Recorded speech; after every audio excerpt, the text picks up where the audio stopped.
I used to think waking up tired was just part of getting older until I was diagnosed with sleep apnea. Today I'm going to share with you the danger of untreated sleep apnea and how it changed my life getting treatment. I'll walk you through my personal journey, what made me get tested, the diagnosis, the machine, and how I'm adjusting to sleeping with it. If you're over 60 and waking up exhausted, please watch this.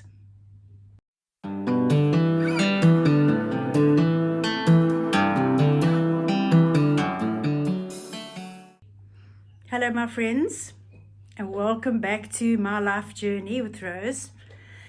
If there's anyone new visiting, a big warm welcome to you, and I hope you enjoy this video and come back for many more. Please subscribe if you haven't already. I like to keep things real on this channel, and today I want to open up about something that I think many people of our age go through, but not enough of us talk about: sleep apnea. I had no idea I had it. I'd been told that I snored loudly. A few times I'd woken up with a choking feeling, gasping for breath, but I thought that was just all part of the snoring. And then I found an article on sleep apnea. When I read it, it scared me. For a long time, I'd been waking up absolutely exhausted after what I thought was a full night's sleep. I found I was forgetting things, my brain felt foggy, and I had little energy to do all the things that I love doing. And I honestly just didn't feel like myself at all. At first I blamed it on age and then on stress, and came across this article, read it, and then started doing a bit of research on it. I was shocked at the danger I was putting myself through every night when I went to bed. So I decided to speak to my doctor about it, and that was the start of this journey. My doctor referred me to a sleep clinic, and they booked me into the clinic overnight. And I was a bit nervous, I'll be honest with you, and I had the machine put on and all the monitors put on, and they monitored me overnight. And a few days later, I got my results. And yes, I was diagnosed with moderate obstructive sleep apnea. It recorded that I was stopping breathing 28 times an hour. So 28 approximately, on an average of 28 times an hour, that my body had to react to me stopping sleeping, went into a fight or flight mode, cortisol levels flew up, all to get me breathing again. And that's what I was doing every night without knowing it. Of course, the sleep specialist recommended a CPAP machine. Now that stands for continuous positive airway pressure. That's the machine that you wear to keep you breathing. Now, I'll be honest, I was very nervous. I had the image of this big noisy machine and this big uncomfortable face mask I was going to have to wear. And I was pleasantly surprised.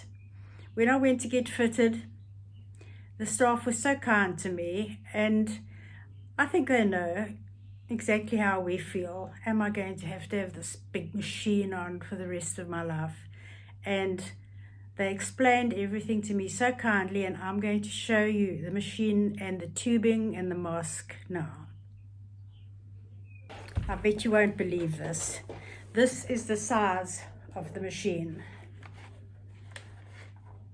You can see on my hand, and it's that light as well. And of course, that's where all the information comes up that it gives you. Then we have the tubing. Now this is long. As you can see, it's very long, but for very good reason. It's so flexible that it allows you to Move around in bed, turn from side to side. Even the piece that goes into the bit that goes over your nose turns. You can turn whichever way you want. Now this might be a bit difficult for me to show you, but I'm going to try. Let me also show you. Now this is one of many types of masks. Of course, you can get a full one that goes over your nose. You can get one over your nose and mouth, and this is probably the smallest one. It's just got the two bits that go into your, I'm going a bit close, into your nostrils, and I will try to show you how it works. I'm putting it on. As you can see, these are going just under my nostrils.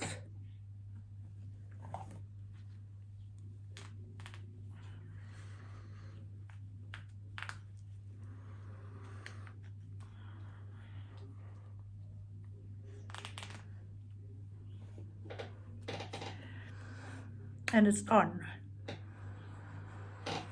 Can you see?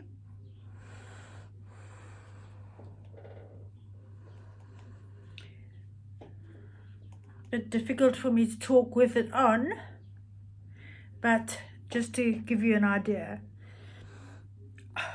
that is the sum total of what you've got on your face. Sorry, I knocked my head out getting it in. What I find too is I haven't normally got a clip in my hair at night, of course, so I pull this down sort of as low as that, and then there's the piece over the top that keeps it from sliding off, and then you turn it on and it forces air in and you breathe out of your nose again as well. It does take a little bit of getting used to, and be quite honest with you, I battled. I did, because the first feeling is one of claustrophobia. And if you just keep calm and breathe in and out through your nose, the thing is, it's forcing the air in, you're blowing, and then you're breathing out again. It's forcing it in and you're breathing out again. It's keeping your airways open. But I took it slowly. I practiced just wearing it during the day, not turning it on, but just actually wearing, because the thing to get used to is just the apparatus, really. Once you get used to the breathing bit, that's nothing. So I wore it during the day. I put it on when I got into bed at night before I was ready to go to sleep, just to give myself a chance to get used to it. And now I wear it every night. Sleep apnea is not something that you can ignore. It can affect your heart, your memory, your mood, generally your safety. If you can stop breathing at night, there's no guarantee that you will start breathing again. So it's something that's very treatable and should not be ignored. If you're waking up tired, you're being told that you're snoring, or you're just feeling off color.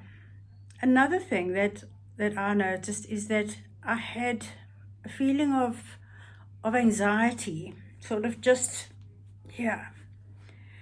every morning too. And apparently that comes from high cortisol levels, which are pushed up by your body fighting to breathe all night. So this machine changes all of that. And just as a side note, when your cortisol levels go down, so does the size of your tummy. Believe it or not, if you go into it, do some research. This is another subject completely, but do some research on cortisol levels. And cortisol, well, that's another story altogether. But when your cortisol levels are high, your body is in a state of alert, which takes all your energy and it brings it to one place, which gives you a cortisol belly. So I might do a video on that as well, but in the meantime, perhaps you can look it up and you'll be surprised about that too. So this machine could change your life. If you've got something similar, or you're just starting this sleep apnea journey, I'd love to hear from you in the comments. Tell me how you're getting on. If you found this video helpful, please give it a like and subscribe if you haven't, and let's have more real talks on living our best lives in our 60s, 70s, 80s and beyond. Thank you for being here. Take care. Until next time. Bye for now.